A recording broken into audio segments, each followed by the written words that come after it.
Flamingo! It's been great engaging with our real-world community for the last 2 episodes. However, meanwhile, I do fear that control of my universe might be slipping between our fingers. Nonsense, Daniel. Go speak to your actual real-life mayor. She will bridge the gap between wholesome interviews with community leaders and political insight for consolidation of power over your universe. Welcome to Dan Brown's Universe.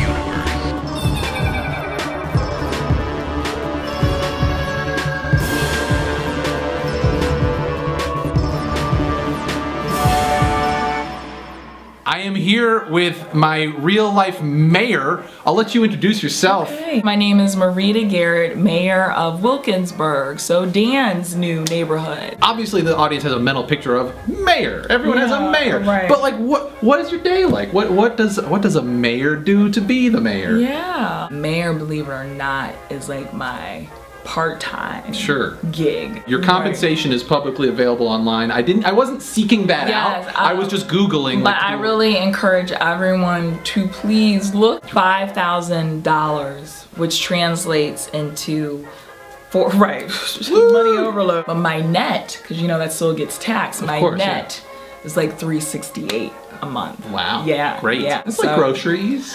Oh, I can get a few trips at all these. Yeah, that's a few quarters to get carts at all. Yeah. I say that because my day is mixed with mayor stuff and my business. First thing I wake up, you know, I gotta do that first. Check, woke up. Actually, can I get my planner? Oh, yes, please. You see some pinks, you see some blues, you see some purples, greens, whatever like that. I know what they mean. That lets me know what type of day I'm gonna have. Is it gonna be very quote-unquote mayoral heavy? There's only one green item. That's kind of like my personal care, personal life thing. So there's usually 1 or 2 per week on there. My job is being an outreach consultant, so that really works into being mayor as well. Very synergistic. Yes, exactly. So it's great because I don't ever feel like I have to take off a hat. I have a lot of hats. Do you? Yeah. Okay. I chose not to wear a hat out of just respect for your office. So is this the only episode you're not wearing a hat? Well, when we go back to my studio, I'll put the hat back on. Okay. I get funny looks when I'm in public wearing the Make Dan's Wall Again hat because people are not quite sure what I'm trying to say. Well, I haven't seen all the episodes, but the 2 I saw. I'm gonna cut that out. Yeah. Having an analog planner has the built-in advantage that it will never be hacked and snippets of it released out of context. Yes, exactly. I am a little concerned though because I noticed you haven't marked off much time for golf. You know, Dan, that's where all the deals happen. I too, in a sense, am an aspiring politician. Rather than running for local office here, though, I am trying to consolidate power over my own semi-fictional universe. And I was wondering if you might have any tips and tricks, tools of the trade to share with me to help in that pursuit.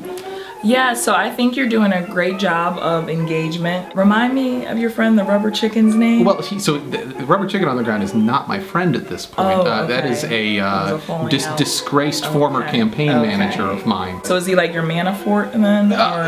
You could maybe say that. In DBU canon, we don't tend to talk about outside. We do talk about it's kind of a gray area. There is one kind of Voldemort figure. We try not to acknowledge their existence because they seem to thrive on that. Anyway. Message. My advice then is to continue doing what you've been doing. Stay grounded. So I really hope you and the chicken work things out because it's better to build bridges. Now I have a pink flamingo in the sky. There's a rubber chicken on the ground. Pink flamingo in the sky descends from above and gives me usually better advice. I'm looking for some advice. We need some fishing line and an eye hook in the ceiling to make it work. I think we could get that. Yeah. Madam Mayor. Okay. That's a preferred nomenclature here. Is that overly formal? I think it's overly because Madam makes me feel like the school marm from Matilda. Sure. So Mayor. Yes, that works. Mayor. I think. Can we get fireworks? I'm not great at editing, but I'll figure something out. Okay, there we go. We'll make it work. I'll increase the opacity on another video file.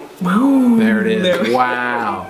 Mayor. Yes. Mayor Marita Garrett of Wilkinsburg. Thank you so much. Well, thank you for having me. Yes, thank you. She wants to bring me on as an advisor. I'm tickled pink. A real, actual politician wants to work with me. Daniel, I must tender my resignation effective immediately. Well, Goodbye. no, Pink Flamingo, no, I need you here. What am I going to do without you? Pink Flamingo!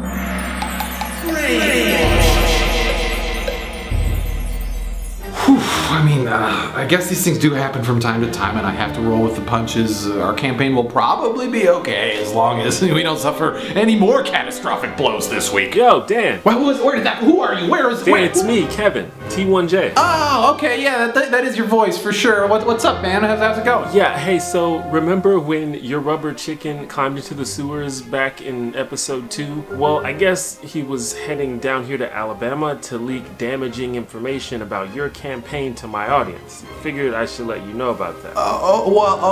What exactly did he say? It went a little something like this.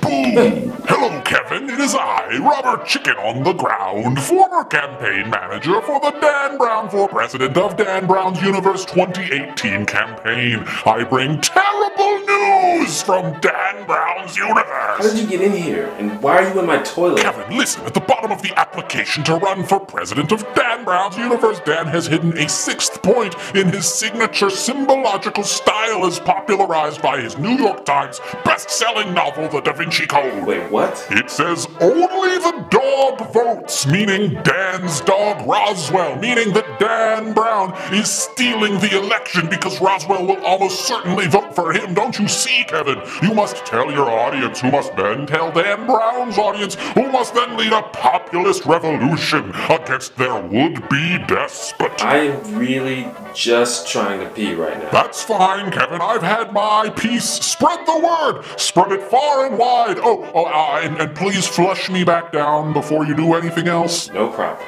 Back to the sewers I go.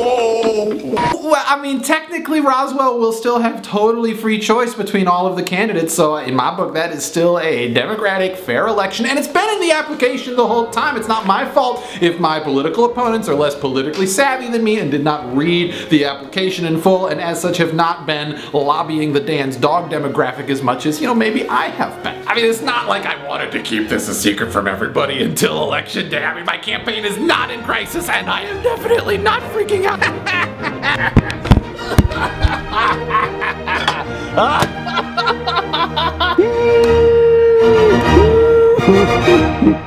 Equal time. Well, I guess the secret's out, so I might as well introduce you to a few new candidates that my dog will be choosing from just 7 weeks from now. First up, we got Jacob. Hello, Dan and other fellow voters. My name is Jacob and I am an inanimate object that has been given a persona. I am from the land of Vikings, Denmark. Nu der kun få timer tilbage af det gamle år. I will bring monarchy, communism and great beer to Dan Brown's universe. Also, please tell me whether or not the bribe I attached to the email was sufficient.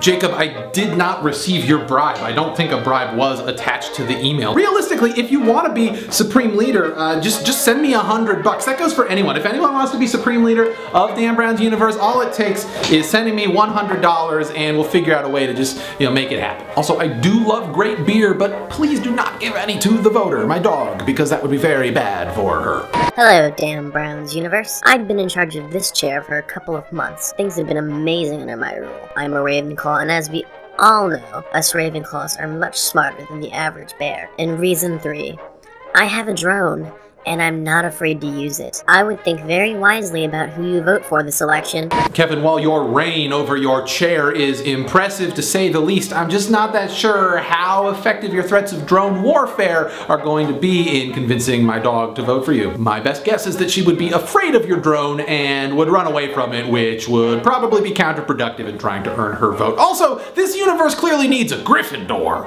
In your recent episode, Dan Goes Nuclear, you, Dan, purchase a microwave, and that is your main adventure. But what you failed to mention is that I was over on Thanksgiving, and I asked you why you didn't have a microwave.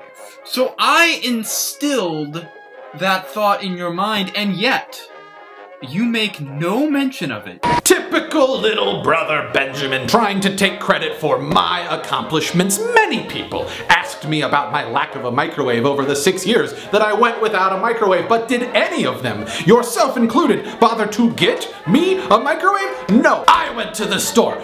I paid for this microwave with passive income from my 2007 viral video sensation, How to Solve a Rubik's Cube. I drove it back home, I took it out of its box, I plugged it in, and I pressed the buttons to make it do its food gets hot magic. You will pay. Next week, I will be donating the HDMI cord that you left at my house when you were visiting over Thanksgiving to Goodwill. Mark my words. If you or any inanimate object that you have given a persona to wants to run for president of Dan Brown's universe, all that you have to do is fill out an application, there's a link in the description, and record a 1 minute or less webcam quality or better campaign